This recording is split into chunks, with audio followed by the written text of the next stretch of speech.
Gente, sejam bem-vindos ao nosso primeiro encontro. Hoje estamos abrindo as portas de um projeto novo. O TorreCast está chegando até vocês, pessoas de Itu, de Salto, da região interna de São Paulo, com um objetivo diferente. A gente vai conversar com profissionais de diversas áreas, que estão principalmente na cidade de Itu, nas cidades de Salto, em Indaiatuba também a gente vai tentar ver se conseguimos chegar nesse público, mas principalmente para conversar sobre a diversidade de profissionais qualificados que o interior de São Paulo tem e que atende diversas condições, diversos profissionais também, diversas áreas. TorreCast é um nome que vem porque a gente, como a Mamba, produtora audiovisual, está localizada nesse prédio, um dos prédios mais importantes da cidade de Itu, no Novo Centro, e a gente adotou o TorreCast como nosso nome. Hoje estamos no nosso primeiro episódio, hoje estamos começando o mês de abril com esse primeiro episódio dessa primeira temporada, que sem dúvida vai trazer conhecimento, vai liberar vocês de algumas dúvidas e vai gerar curiosidade. Esse é o nosso objetivo. E para começar, eu quero dar as boas-vindas a Simone Almeida, que está aqui com a gente. Muito obrigado, sim, por estar aqui. Seja bem-vinda para esse primeiro episódio do TorreCast. Eu que agradeço o convite, fiquei muito honrada de ser, assim, a pessoa que está abrindo esse projeto que eu tenho certeza que vai ser de muito sucesso. Para nós vai ser um prazer, porque a gente sabe da quantidade de conhecimento que você tem e das coisas que são muito importantes para um entorno muito importante como a família, né? Porque Sim. você trabalha principalmente com a família, que é a base e o núcleo da nossa sociedade, né? Sim, eu trabalho bastante com a família, com as crianças que eu atendo, e é um entorno que vai reverberando família, escola, outros profissionais. Eu acredito que eu trabalho com a evolução de uma sociedade, né? Pensando Exatamente. numa sociedade melhor. Exatamente. Antes de começar, eu quero agradecer o patrocínio da Mamba, produtora audiovisual, que está cedendo esse espaço aqui no estúdio localizado na Torre Inc. 50, aqui no Novo Centro Itu, e está pronto para atender criação de podcast, videoaulas, treinamentos, depoimentos, vídeos institucionais e tudo que tem a ver com vídeo de conteúdo para a sua empresa. Então, o agradecimento para a Mamba, produtora audiovisual, que está com toda essa estrutura pronta aqui para nosso podcast. Bom, vamos começar um pouco a falar sobre você. Quem é a Simone? Antes da profissional. Quem é? De onde que ela vem? Como chegou a ser o que hoje é, com a importância que tem para tantas pessoas? Bom, Simone Almeida, professora, eu trabalho com educação desde o ano de 1996, me casei muito jovem e depois, em 2010, a profissional, a pedagoga, teve uma carreira interrompida por uma questão de o fechamento da escola onde eu trabalhava, e eu me vi órfã de escola, não me adequei em nenhuma outra escola, e além disso tinha uma filha com 15 anos, você também tem um filho dessa idade? Eu tenho um filho com 15 anos agora. E ela me pediu, mãe, você fica comigo agora? E eu achei que era interessante ficar, mas eu comecei a trabalhar com crianças com dificuldade de aprendizagem. E assim nasceu um desejo de fazer a psicopedagogia para ajudar melhor essas crianças. E depois de recomeçar a estudar, não parei mais. Hoje eu tenho várias formações, né? Psicopedagogia, psicomotricidade, sou mediadora cognitiva, estou fazendo terminando ABA para autismo e deficiência intelectual. Também estou fazendo uma pós muito importante e atual, eu acredito, que é uma pós em altas habilidades de superdotação. Eu acho que é uma grande chance da gente entender muitas das questões que estão acontecendo aí. Além disso, eu sou atleta amadora. Atleta amadora, vamos entrar nesse ponto. O que significa? É atleta amador mesmo ou é melhor falar atleta? É amador porque eu não ganho para isso. Então, assim, não é a minha prerrogativa principal de trabalho. Então, eu sempre, todos os dias eu treino, né? Mas dependendo dos meus horários. Então, eu tento fazer com que a agenda se encaixe no treino e o vice-versa, mas o meu principal objetivo é a Casa da Si, é o Instituto Casa da Si. Sim, mas uma coisa completa a outra. Até por isso que eu escrevi sobre isso, tem um livro sobre a psicomotricidade, foi uma coisa que eu entendi o quanto que o corpo, a mente, eles trabalham juntos, não é uma coisa separada. Então, o atleta, ele tem um desenvolvimento cognitivo, eu vou dizer para você que é melhor. Por isso que é tão importante a educação física, é tão importante, porque quando você entende, aí eu já tinha sentido isso no meu corpo, quando me tornei atleta amadora, quando fiz as provas mais complexas, de longa duração, e eu percebi que quem consegue é o meu cérebro. O corpo está preparado, mas se o cérebro não tiver... É corrida? Eu sou triatleta amadora. Triatleta. Legal. Fácil, né? Não é muito fácil, mas é gostoso de fazer. Eu acho que realmente, outro dia eu estava vendo um material de um amigo que ele está se preparando para o Ironman. Sim. E ele contava as experiências, né? E entra muito essa questão da mentalidade. Ele teve um acidente antes do último Ironman, que ele não conseguiu. Ele estava se preparando, estava na fase final, e ele foi atropelado quando ele estava fazendo o treino de bike. Perigoso. E teve uma fratura e não conseguiu fazer o Ironman. E aí ele começou de novo. Ele se recuperou e ele está fazendo de novo o treinamento. E outro dia, final de semana passado, eu estava lendo que ele teve outro acidente no meio de uma prova. Graças a Deus ele está bem, ele está continuando. Mas se ele não tivesse um preparo mental adequado, ele desiste. Eu acredito muito nessa questão da mente, né? Quando eu comecei a fazer triatlon, foi exatamente no momento, por isso que eu falo que eu entendi muita coisa. Foi no momento em que eu parei de trabalhar. Eu tinha mais tempo, né? Então eu comecei a atender, eram poucas crianças no início. Então eu tive tempo e comecei a treinar mais. E comecei a perceber o quanto que o esporte estava me ajudando a ficar mais inteligente, fato. E aí você vai estudar Vítor da Fonseca para escrever o livro que foi o meu primeiro livro, que é esse de psicomotricidade, e eu comecei a ler o que eu tinha sentido. Que o corpo, ele aprende primeiro. Quando você vê um bebezinho bem pequenininho, você não vê ele falar. Ele não fala, ele primeiro mexe os braços. Então, se você não tem organização suficiente no seu corpo, se você não consegue movimentar amplamente, como que você quer colocar uma caneta de uma forma adequada na mão da criança? Então, hoje, quando eu atendo as crianças, é uma preocupação grande para mim, perceber se essa criança está conseguindo controlar o próprio corpo. Às vezes você fala assim, fica num pé só, a criança cai. E daí você vai pensar assim, mas é coisa de criança. Não, depende, porque a gente tem um marcos do neurodesenvolvimento. E você vai comparar essa criança com os marcos que ela deveria estar. E é aí que entra a mágica do esporte, porque o esporte treina tudo isso de uma forma natural, né? Então meio lúdica também, né? Sim. Tem a parte da brincadeira dentro dos esportes, pelo menos no início, né? Sim, tudo eu acho que é brincar. Eu vejo o meu esporte como uma parte lúdica, eu levo a sério, mas é divertimento, né? É o meu lazer, é o lazer, é o momento mais gostoso do seu dia, né? Sim, onde você esquece todo e tira todo para fazer outra coisa, mas que não está desconectada, né? Porque no final traz um benefício para outras atividades também, né? Isso, você amplia as redes neurais, porque imagina só, eu sempre fiquei pensando nisso, imagina você pedalar, a bike de triatlon é uma bike que você fica clipada, então você não tem freio, basicamente. Então, quando você está ali, você tem que ter confiança grande em você mesmo, então autoconfiança trabalhada plenamente. Você tem que controlar tempo muitas vezes, você vai precisar saber o que você precisa atingir, porque alguém passou e prescreveu, porque ninguém vai fazer um Ironman se você não está preparado e tem alguém ali por trás, né?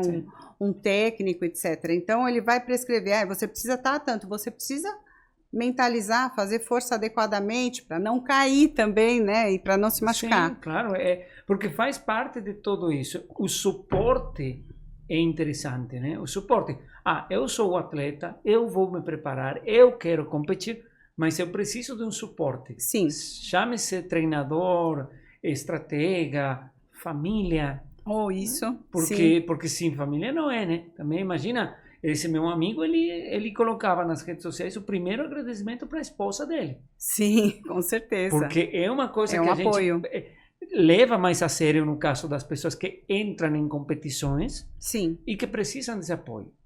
Então, falando desse apoio, eu queria entrar na parte que a gente estava conversando sobre a família. Você trabalha muito com crianças. Sim. Que elas têm alguma condição que coloca elas numa situação de precisar uma ajuda profissional. Isso. Mas se a família não está conectada com isso, se a família não está bem direcionada para isso, não funciona, né? Não funciona, porque assim como qualquer tipo de treinamento, tanto de esporte ou qualquer tipo de coisa, não adianta você, quem faz musculação sabe disso, né? Eu sempre falo isso para os pais, musculação a cada 3 meses não resolve, nem a cada 20 dias, então a gente precisa de constância, esse é o primeiro ponto que a família colabora. Então, quando aquela criança vem toda semana, né, nas sessões e vai realmente evoluindo, a não constância, aí a gente já está sabendo que essa criança não evolui, ou às vezes ela perde, né, muitas vezes. E também quando não é seguida algumas orientações que podem ser feitas em casa, alguns manejos parentais mesmo. Porque o trabalho com você é por um período de tempo. Sim. 1 hora, 50 minutos. Exato. É uma sessão de 50 minutos uma vez por semana. Dependendo 2 vezes por semana. No máximo 2. 2 vezes por semana, 50 minutos. Não dá para você fazer tudo ali. Você vai colocar nas pessoas um monte de ferramentas, você vai dar um suporte profissional. Mas se saindo daí, chega em casa e não tem um acompanhamento, o desenvolvimento vai demorar, né? Existem várias orientações, né? Diminuir, por exemplo, hoje a gente tem muito essa questão com a tela, né? É uma preocupação enorme. Eu canso de ver em restaurante, em ambientes, crianças bem pequenas, inclusive. Toma o celular e fica quieto. Isso, eu acho que já está existindo uma conscientização, né? Mas tem essa questão com a tela e também começar a pensar qual é o momento da família, porque eu falo assim, as pessoas às vezes me perguntam, Simone, o que eu faço? Eu quero, porque quer fazer uma lição, você não tem que ensinar seu filho, você pode, basicamente, conversar com seu filho. O maior ensinamento que a gente pode dar para uma criança é o tempo, primeiro o nosso tempo, porque você está entregando afetividade, você está entregando o seu conhecimento, né? A troca e a sua experiência. E aí você está dando informação. Porque se você não dá informação, ele vai buscar no Google ou nos amigos. Hoje é mais no Google, infelizmente, né? E nem sempre a informação é legal. Desinformação na maioria dos casos, né? Porque muitas vezes, e isso desde a perspectiva da comunicação também, que é a minha área também, né? A informação está aí, ou o conteúdo está aí. Ele precisa muitas vezes de uma interpretação para ser entendido. E se a minha interpretação, ou o que eu tenho dúvida, vai ser interpretado por alguém da minha idade, que não tem a mesma maturidade de um pai, de uma mãe, pode ficar confuso. E acho que isso gera mais desconhecimento, né? Você quer dizer assim, Entre crianças, eu tenho uma dúvida e o meu pai e a minha mãe não me atendem. Eu vou buscar no Google ou vou perguntar para o meu amigo, que ele vai me explicar o que ele entendeu.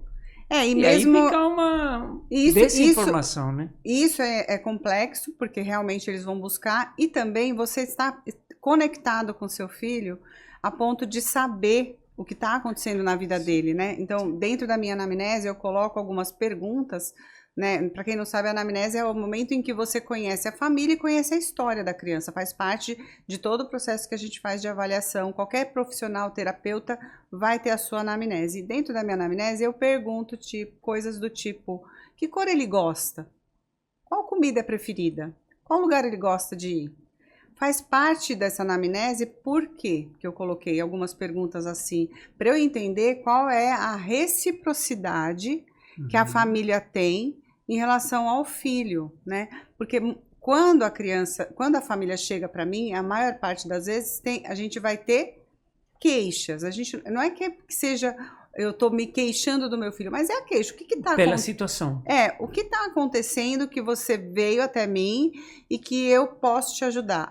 Meu filho não consegue ter boas notas. uma situação. Por que será que ele não tem boas notas? Ah, meu filho tem algum comportamento que me chama atenção, tô achando esquisito, né? Ele fica muito no quarto, ou ele não tem amigos, enfim, ou não consegue aprender a ler e escrever, que isso acontece com grande frequência. Ou repetiu de ano, às vezes acontece, né? Então, todas essas questões que vão trazer a família, ok, a gente vai verificar, mas o ambiente, eu falo que eu leio muito livro, eu procuro muito, faço muito curso e tudo, e quase sempre eu me deparo com a frase: o ambiente favorece, o ambiente faz isso, faz aquilo. E a gente sabe que 50% do desenvolvimento humano ele vai ser impactado pelo ambiente social, familiar.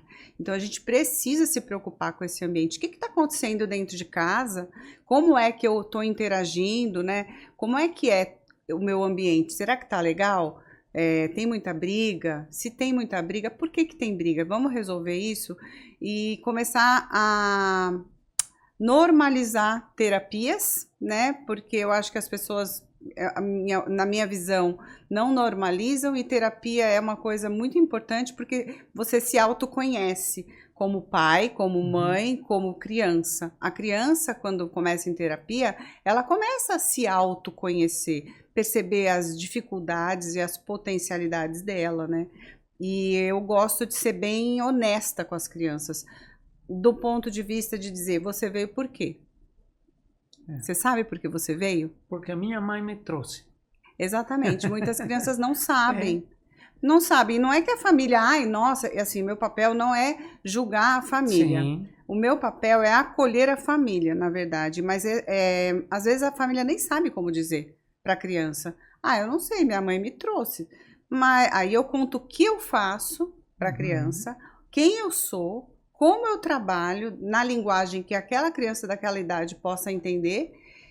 E aí eu pergunto: você acha que você precisa da minha ajuda? Ah, eu acho, porque eu não sei muito fazer conta. Ou eles entendem e eles se percebem. E aí a gente percebe que a maioria, ou se eu não falar todos, toda criança que apresenta uma dificuldade, principalmente escolar, porque é o que mais eu atendo, a gente fala que é um sintoma.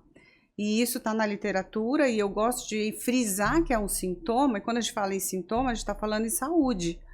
E é saúde, porque a educação é saúde, porque uma pessoa, ela é preparada fisiologicamente para aprender. Se ela não está aprendendo, alguma coisa está acontecendo. E ali, às vezes, a escola é o único lugar que essa criança consegue mostrar que algo não está legal. Pela nota, pelo comportamento dela, enfim, ela fica inadequada nesse sentido. A escola tem elementos de relacionamento muito importantes, né? Sociabilidade, entendimento de respeito hierárquico, né? O professor está lá e ele é professor e ele precisa ser respeitado. Relacionamento com os pares também, né? Com os iguais, os colegas, respeito entre eles. E aprendizagem. Então eu acho que a escola e a educação de forma geral tem muitas ferramentas para ajudar a identificar esse tipo de problemas. Está acontecendo isso? Você enxerga que a educação está acompanhando essas necessidades? Eu creio que ainda está muito raso nesse sentido, porque ainda no ambiente escolar, os professores, e eu sou professora do chão da escola, eu posso te garantir que a gente não tem isso, principalmente... Bom, hoje nós não temos hoje mais o magistério, que é uma pena, né? Então, a gente tem formado professores de uma forma não tão legal. A gente tem uma pedagogia que nem sempre é uma pedagogia tão boa, então tem cursos online de pedagogia que a gente não sabe direito como que esse profissional sabe. Mas, para além disso, além da formação, né? Os professores que já estão atuando, eles têm muito trabalho. Então, eu acolho também o professor, não gosto de ficar julgando, mas eu acho que assim, tanto os pais, os professores, nós profissionais, é o que você falou, o conhecimento está lá. É só a gente querer. E existem cursos gratuitos, existe como você se informar. Mas muitas vezes o que a gente percebe é que tem uma zona ali que a gente fica nesse conforto de continuar da maneira como sempre foi, que aí é a educação que está ali daquele jeito que sempre foi. E essa fala do Ela Dá Conta, que foi um texto que vai para o meu blog agora, né? Eu gostei, escrevi faz 3 dias, porque acontece de muita criança. Teve uma situação mesmo em questão em que uma criança precisava mesmo de uma adaptação, foi difícil de conseguir, e a fala sempre da escola é: ela dá conta, mas ela dá conta não é um bom argumento, porque eu não quero dar conta de fazer uma prova. E eu sempre faço a comparação, Carlos, com o esporte, porque se você tiver preparado para correr 5 quilômetros, você até pode dar conta de 21, mas não vai ser muito legal. Então, como, né? Como que você vai fazer isso, então, né? esse Ela Dá Conta me incomoda nesse sentido. Eu não quero que a criança dê conta, eu quero que ela consiga. E aí esse conseguir ele vai muito além do aprender. Quando a gente pensa em aprender, a gente pensa em construção de um indivíduo, porque o indivíduo ele está construindo autoeficácia. Uhum. Se você não consegue, sempre não consegue, ou só fica dando conta, aí a criança acaba tendo, ela vai achar estratégia. E eles dão conta, de fato. De fato. Como que eles dão conta? Vão colar, eles vão dar um jeito, eles vão dar conta, porque é o que se espera deles. Aí fica aquela criança bem no fio da navalha, que é uma outra situação que eu sempre falo, em reuniões com coordenadores, eu falo, gente, crianças que ficam muito na média, isso é um alerta para pais também. A criança está na média em tudo, mas está na média. Está aprendendo? Será que ela está aprendendo de fato? Será que ela está se desenvolvendo? Porque também tem outra coisa que eu acho que é importante falar. A aprendizagem é só acadêmico, é só técnico. Ou essa pessoa está na média aí, né, tirando 5, 5.3, 5 alguma coisinha, mas eu de conta. Mas e as atitudes? Como ela está chegando nessa média? Como que ela está se sentindo? Sim. Como você falou, talvez está colando, talvez está copiando do amigo, ela não está sendo sozinha.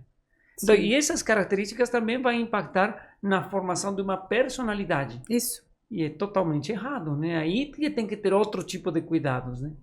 Eu percebo assim, porque a criança, você sempre tem que querer mais, né? É natural do ser humano. O ser humano nasceu, a gente é pronto para aprender, para se desenvolver.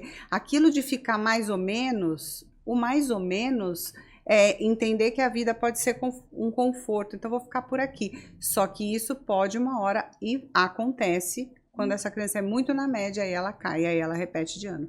Ou trocam ela de escola, né? Vamos trocar de escola, ou faz um recurso. A família, às vezes, eu já presenciei casos assim, não, vamos entrar com recurso e vamos passar de ano. Beleza, eu entendo que, dependendo do caso, pode até ser que seja legal, não sei, né? Mas eu percebo que a oportunidade da escola não é só para aprender, é para você aprender a ser um ser humano. Exatamente. Não é só na nota, né? Não. Não é só o número, aquele numerinho não é tudo. Não. Né? Tem coisas que não dá para colocar número e que podem ser mais importantes, né? A resiliência, o desafio com você mesmo, né? Eu quero ser melhor. Sim. Eu falo em casa às vezes com meu filho, falo, filho, você é melhor do que isso. Você tem que ser melhor do que isso. Uhum. Ele fala, é verdade, eu posso ser melhor. Então, vamos ser melhor, né? Sim. E aí, outra coisa, ninguém está falando que é fácil. Não, não é fácil. A escola de hoje é difícil. Tem que ser. Né? Você tem que se desafiar, senão a atitude não acompanha essa evolução acadêmica que também não está sendo das melhores, né? Eu percebo que é muito difícil para eles, porque tem muito mais conteúdo, né? Eu percebo, são apostilas e mais apostilas, me questiono se isso realmente constrói o indivíduo, apesar que eu acredito no aprender, acredito nos livros, eu acredito no ler, mas a gente está aí esbarrando em uma série de situações de celular e de muita tecnologia. A ausência, às vezes, da família, porque a família precisa também dar conta de trabalhar. O mundo não tá fácil, né? A gente precisa mesmo trabalhar muito para muita competição. Aí eu que te pergunto, como estamos preparando essa criança do ano de 2025 para enfrentar esse mundo difícil que nós adultos nem estamos tão preparados, estamos enfrentando ali uma série de situações inusitadas, o calor extremo que a gente sabe que está acontecendo, né? O avanço da tecnologia de uma forma absurda, né? Absurdo o que está acontecendo, né? Então, eu falo que a gente precisa ferramentalizar. A ferramenta não é só fazer conta e ler, etc. As ferramentas estão dentro das funções executivas, que é o que a gente trabalha muito em clínica. Porque muitas vezes a criança não consegue aprender a ler e escrever, mas ela não consegue também sentar e ficar quietinha fazendo um quebra-cabeça. Como que a gente pode, quietinha, que eu falo assim, né, concentrada, se concentrar? Então, aí a gente tem 3 funções executivas que são o carro-chefe, que é a memória, o controle inibitório e a flexibilidade cognitiva, que são 3 funções, memória. Uhum. Controle inibitório, eu não fazer aquilo que é o meu ímpeto de fazer. Eu me controlar, e é importante na sua vida. E a flexibilidade cognitiva, que é você poder saber que uma hora vai dar certo e uma hora não vai dar certo. Aprender a se frustrar, basicamente, também, né? Que está dentro disso. Será que a gente está conseguindo fazer isso? Será que nós, pais, professores, terapeutas, sociedade, porque eu penso muito que é construir futuro, como eu te falei antes. A gente constrói sociedade. Sim, exatamente. Tem aqui na mesa, eu mesmo vou gravar aqui com esse equipamento que é muito legal, que permite ver as coisas de perto. Uns livros, materiais, tem lá atrás uma medalha. Por que tem esses materiais aqui? Me conta um pouquinho, um pouco sobre cada um deles, sim. Tá, eu vou falar sobre o primeiro livro, eu vou falar dos livros, daí eu vou falar a evolução, tá? Beleza. Em 2023, uma amiga psicomotricista muito boa, chama Vânia, uma querida, me convidou para escrever o primeiro livro. Esse daqui é o primeiro livro que tem. Eu vou pegar para vocês verem.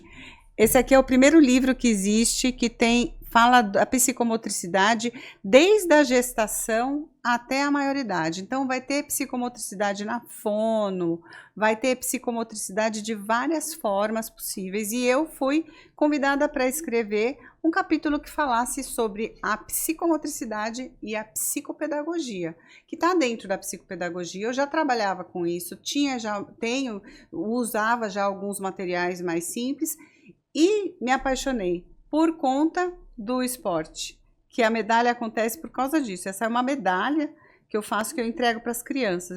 Daqui a pouco eu já explico por quê.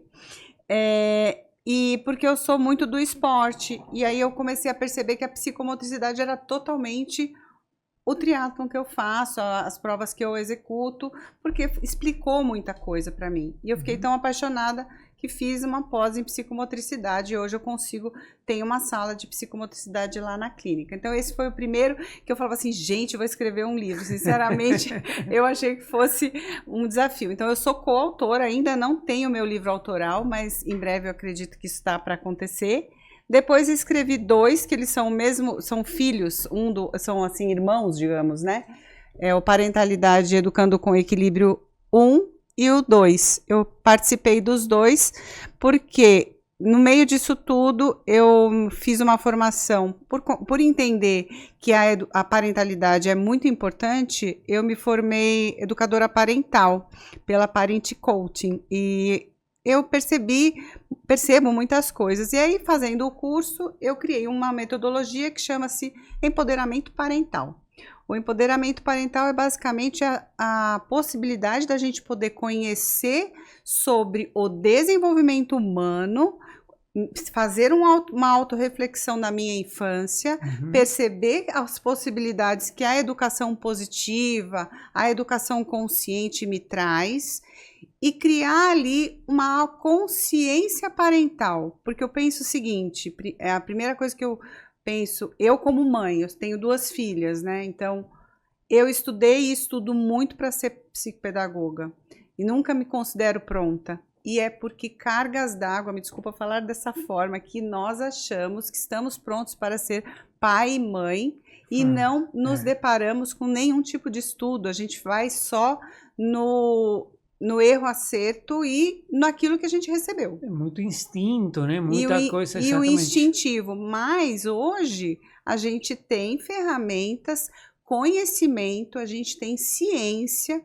Ah, mas é muito mimimi. Eu não acho.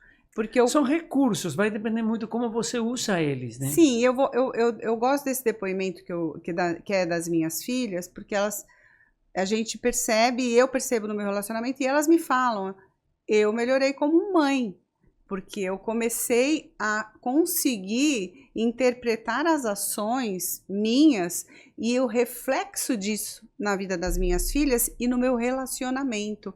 Porque você quer ter um relacionamento com os seus filhos até quando, né? E nem sempre isso se mantém. Isso é uma verdade, a gente não pode negar. Sim. Então, esses 2 foram isso. E foi o último, quando eu descobri a parentalidade consciente. E eu gostei muito desse capítulo. Então, nos outros 2, eu falei sobre o empoderamento. E aqui, eu falei sobre a neurodiversidade, sobre a parentalidade diante das neurodivergências. O como que é muito diferente, não é muito diferente, não é que seja muito diferente, na verdade é mais difícil. Esse é o fato. Porque se para uma pessoa típica a gente já tem algumas, vamos dizer, uns entraves, né, as dificuldades, o que eu faço, será que estou fazendo certo? Porque todo pai pergunta. Exatamente, mas é claro, né? Porque é um cenário, como você falou, ser pai é uma coisa que a gente aprende dia a dia. Sim. E quando, inclusive, a gente conversa, né? Eu tenho um filho de 15 anos e eu converso com alguém que tem um filho de 1 ano. Ele fala, fica melhor depois? Fica melhor o quê? Cada etapa é diferente. Sim.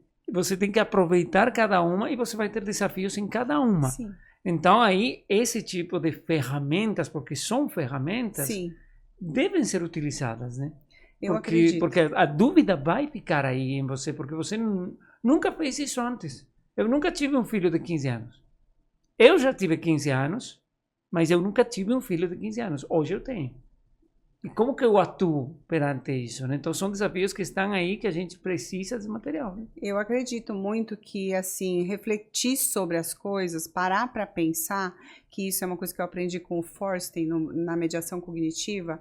Quando você para pensar, você tem mais possibilidades. Ele ensina, o Forsten, que a gente tem sempre que ter um objetivo. Então, eu sempre pergunto para os pais, assim, qual o seu objetivo com seu filho? O que você está construindo? Porque a gente está construindo os seres humanos. A gente está construindo porque eles nos copiam.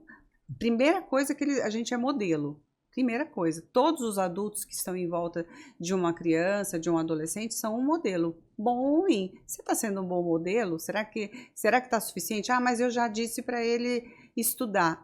Você é uma pessoa que lê. Você mostra isso, né? Você mostra que você estuda, que você lê, porque é muito fácil falar, vai estudar. E eu sempre explico isso, que a gente não dá para falar vai estudar, porque às vezes a criança nem te vê estudando e a outra, ela nem sabe como é que é isso, estudar. Que significa, né? Que significa estudar? É ler o livro. É ler o livro?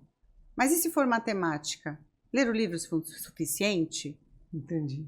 Entende? E se for geografia, ler o livro vai adiantar? E a longo prazo, isso vai resolver? Então, porque a escola vai afunilando, né? Ou vai ampliando. A gente pode pensar dos dois lados. Então, dessa forma, eu acredito que você percebe que tanto a parte da psicomotricidade, a parentalidade e todo o trabalho que eu desenvolvo, eu não vejo como separado. Sim. É tudo uma coisa só. Sim, claro, né? sim.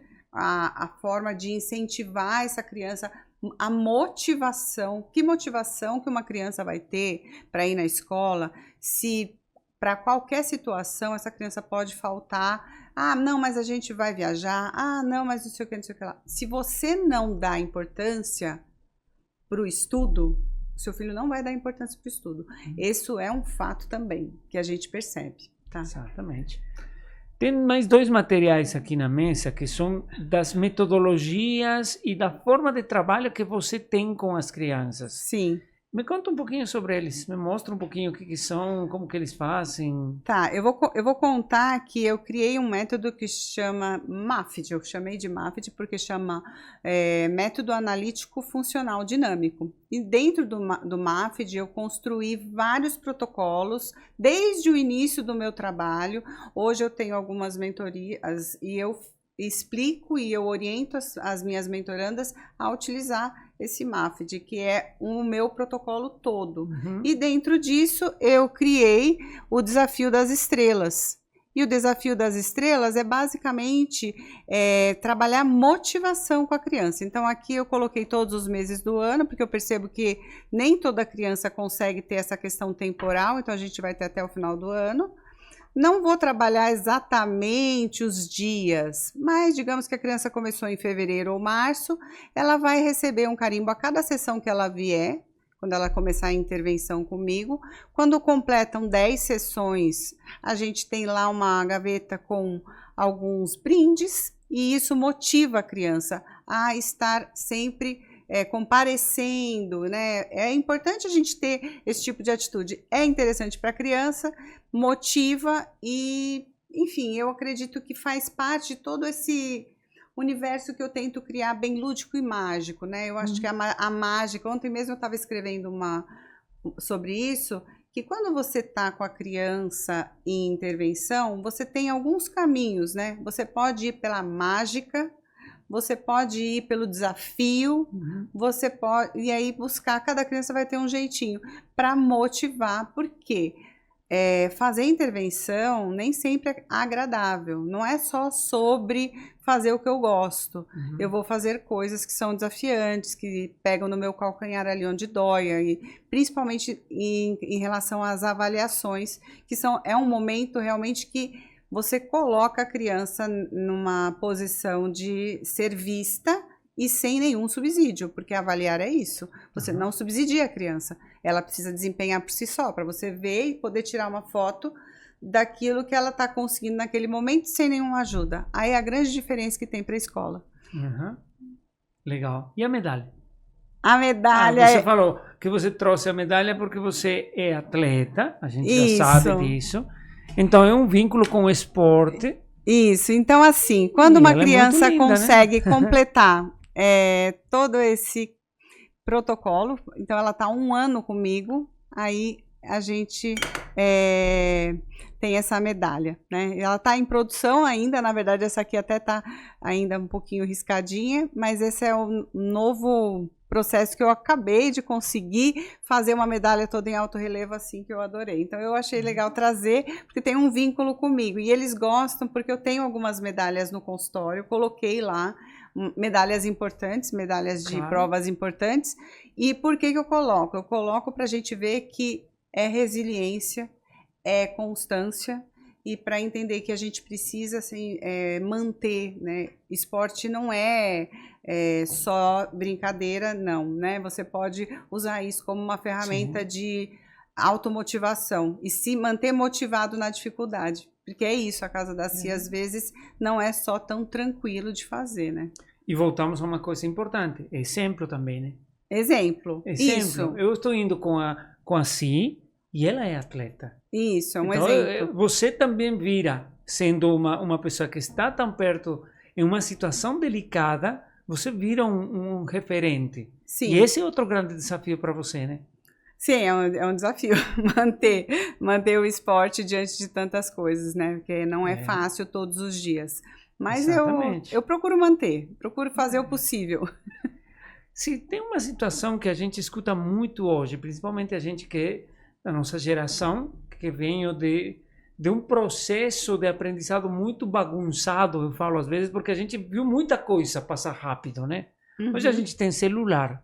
Quando a gente tinha 15 anos, quando eu tinha 15 anos, o que era celular? Nada, não existia. E às vezes eu fico conversando em casa e falo, o que a gente fazia? A gente brincava de outras coisas, mas muitas beleza. coisas. Esse tempo tinha um comportamento, tinha umas características diferentes no relacionamento que hoje mudou. E para muitos pais é muito difícil entender que mudou. Por exemplo, o bullying. Mas na minha época também tinha, e ninguém chorava, e ninguém... Como que a gente tem que entender essa mudança? Porque antes o TDAH, o autismo, ou qualquer uma dessas condições existiam. Sim. Mas não eram diagnosticadas e não eram abertas ou tratadas da forma que são agora, e também não tinham os estudos que tem hoje. Isso. Então, como que a gente, como adulto, como pais, tem que se preparar para parar de fazer essa comparação? Mas na minha época, eu também era chamado de gordo e estava tudo bem. Será que estava tudo bem? Ou hoje eu vou sair na rua a correr e depois comer sozinho porque eu era chamado de gordo quando era criança e eu não estava percebendo? Então, como que a gente se prepara para entender essa diferença de como era antes e como é agora, por conta de principalmente tudo isso que a gente tem de evolução nos estudos e nas situações? Vou falar algumas coisas. Primeiro, a gente hoje tem realmente mais estudos e por isso que as crianças estão sendo diagnosticadas, né? A gente sabe mais. Então, cada vez a gente está refinando o autismo, por exemplo, a gente tem um espectro. Sabe por que chama espectro? Porque você tem um autismo aqui. Esse é o cara autista puro, digamos. Eu não sei se eu já vi um, né, se existe realmente isso, mas vamos imaginar que esse aqui é o puro. E em volta desse espectro todo, você tem as pessoas que têm as características de uma forma mais fina. Ok. Só que esse mais fino sofre também. Claro. Sofre também. E ele sofre de uma forma diferente do que esse daqui. Ele tem mais compreensão, mas às vezes ele não consegue também uma série de coisas e é mais difícil de diagnosticar, né? Principalmente agora que eu tenho visto bastante essa questão de autismo em mulheres, o quanto que é difícil de diagnosticar. E isso também me chama a atenção. Aí você falou do bullying, né? Vou falar sobre essa questão, porque o bullying... Primeiro, o bullying de verdade é aquele que aquela criança, ela sofre todo dia, várias pessoas falando e não tem brecha. Essa criança não é uma brincadeirinha de vez em quando que você fala assim,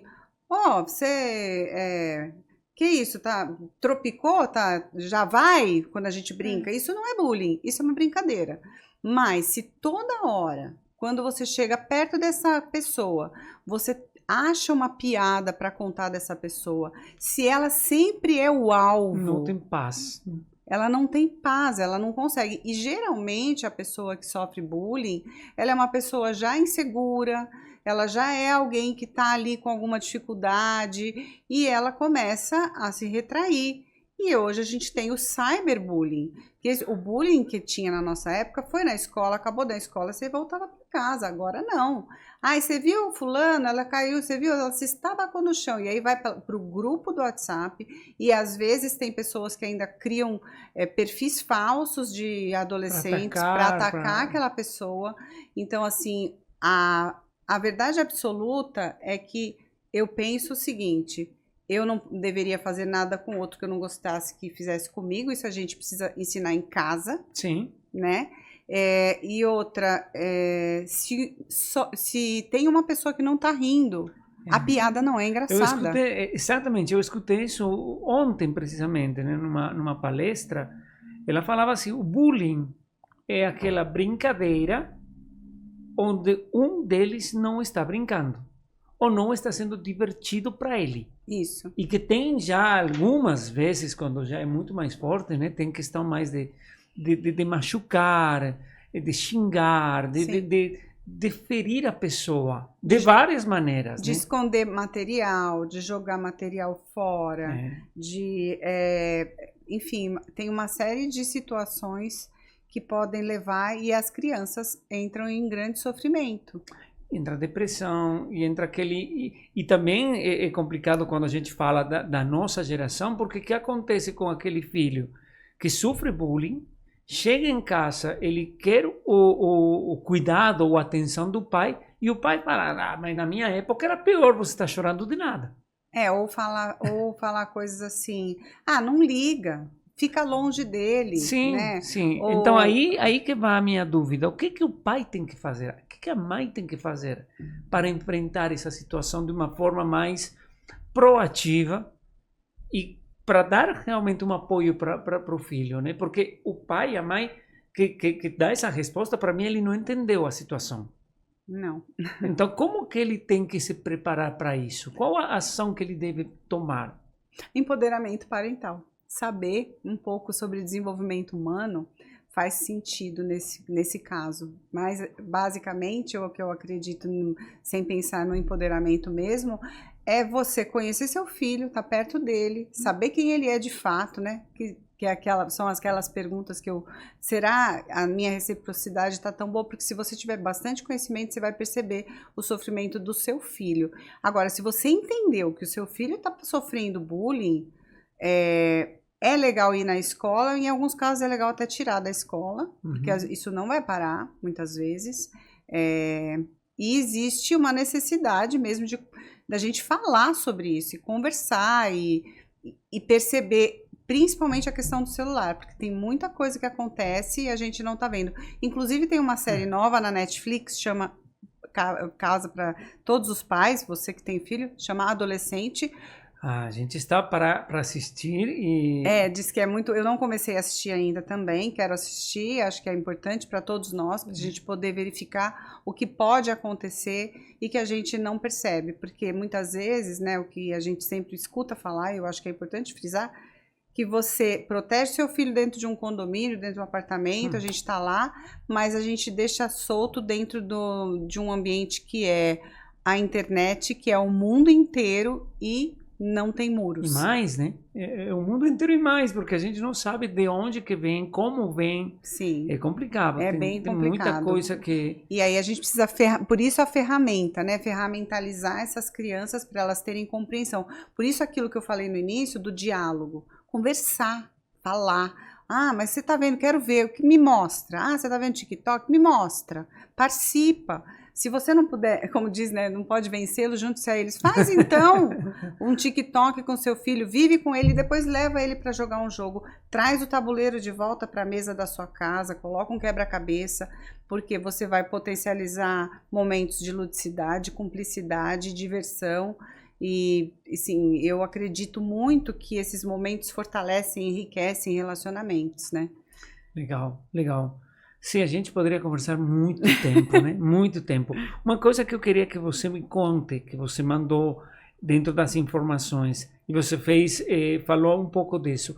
A psicomotricidade é uma parte que a gente tem que cuidar a partir de que idade? Em que momento que eu devo me preocupar com a psicomotricidade? E como esse elemento e essa atividade vai ajudar a pessoa? A psicomotricidade, ela é uma parte que você tem que se preocupar sempre. Você percebe que o seu filho não está se desenvolvendo, ele cai as coisas da mão, é uma criança que esbarra toda hora. Muitas questões que estão relacionadas com o desenvolvimento cognitivo, acadêmico, estão relacionadas com o desenvolvimento psicomotor. Então, quando a gente não tem um desenvolvimento psicomotor adequado, a gente precisa trabalhar. É a criança que não consegue sentar direito, é a criança que não consegue segurar direito no lápis, é muito frequente, é a criança que quando senta, ela senta toda torta para escrever, ela vira o papel, ela se contorce toda, ela não tá bem. E eu explico para as crianças o seguinte, o cérebro, ele precisa, como se fosse uma televisão, uma tela. Se ele tá todo torto, você não tá captando tudo. Então, você tem que estar bem sentado, você tem que estar com o pé no chão, Então, a psicomotricidade é bem de pequenininho. Ela pode ser trabalhada desde pequenininho mesmo. E pode ser corrigido depois? Pode. É você trabalhar as questões psicomotoras para sempre, né? É você se controlar, você conhecer o seu próprio corpo, você saber a extensão do seu braço. Porque, imagina, cada vez que eu movimento, isso é cognitivo. A gente não se dá conta Sim. que os movimentos, eles são perceber os meus movimentos devagar ou mais rápido, conseguir se equilibrar. O equilíbrio corporal, eu falo que bicicleta é a melhor coisa. Não porque eu pedalo, eu gosto muito de pedalar, mas pais, por favor, com capacete, porque a gente precisa proteger esse cérebro, que é uma outra coisa que outro dia, eu estava até com uma mãe, não sei o que, usar capacete, precisa. Claro que sim. Sim, precisa, porque a gente precisa proteger. Então, a psicomotricidade, ela é parte do desenvolvimento humano, né? Então, ela está presente, tem poucos psicomotricistas e é muito importante. Porque aí entra também a parte do esporte que você falou, né? Eu acredito muito no esporte, na minha família sempre a gente fez esporte, eu já corri também alguma vez, eu gosto muito de jogar bola, mas tem muitos casos que a gente vê inclusive perto da gente, né? Ou não, ele não gosta de esporte, então não. Tem que ter alguma atividade física. Tem, porque né? Quando a criança não se interage com nenhum esporte, ela fica mais... diminui a ação cognitiva. O esporte, ele ajuda, ele é vivo.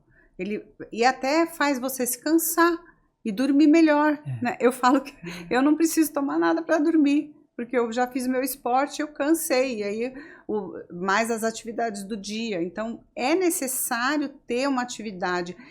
Como eu falei, você precisa muita atividade neurológica, função executiva e cognitiva simultaneamente, além de ativar o corpo. Então, gente, é tipo assim, eu falo que é imprescindível o esporte, você precisa disso. E hoje a ciência fala, né? A neurociência nos fala que o músculo da perna, ele ativa o cérebro. Então, gente, não tem muito para onde escapar, né? Eu acho que tem que ter o esporte.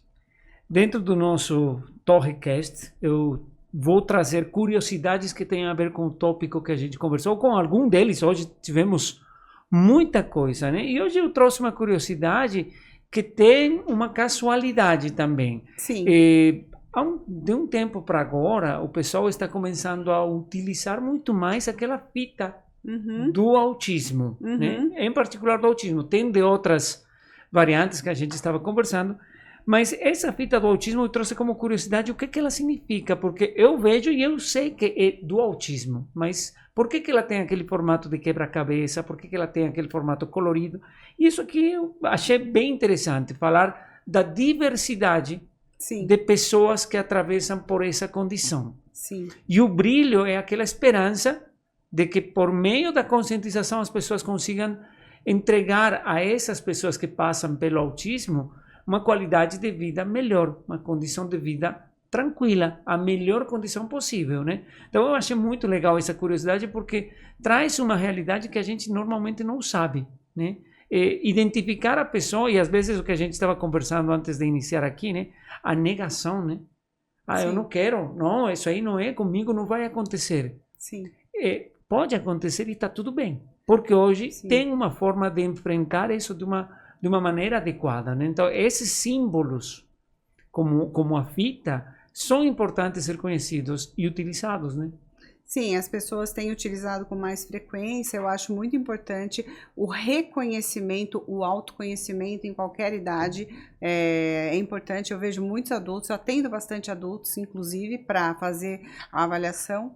E você saber quem você é, o outro saber quem você é e você ter tranquilidade para dizer, eu tenho essa condição, tá tudo bem e tal, e colocar nas crianças, eu acho que é muito importante em alguns momentos, para que ela possa usufruir dos benefícios que ela tem diante da condição dela, mas eu ainda penso que a gente precisa conscientizar muito essa sociedade para que seja acolhido esse colar e não visto como uma forma de discriminação. Isso, Exatamente.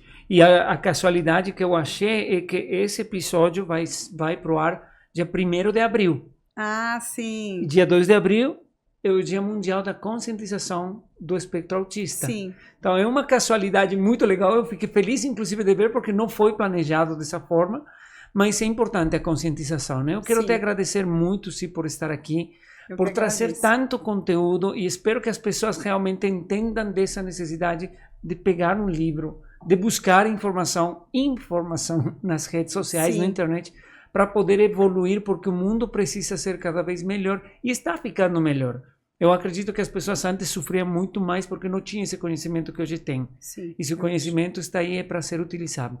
Deixa quais são os seus contatos, onde que a gente te encontra, para poder conversar mais com você, todas aquelas pessoas que precisem ou que saibam de alguém que pode precisar de você. Tá, eu tenho o meu arroba, que é psicopedagogia.casadaci.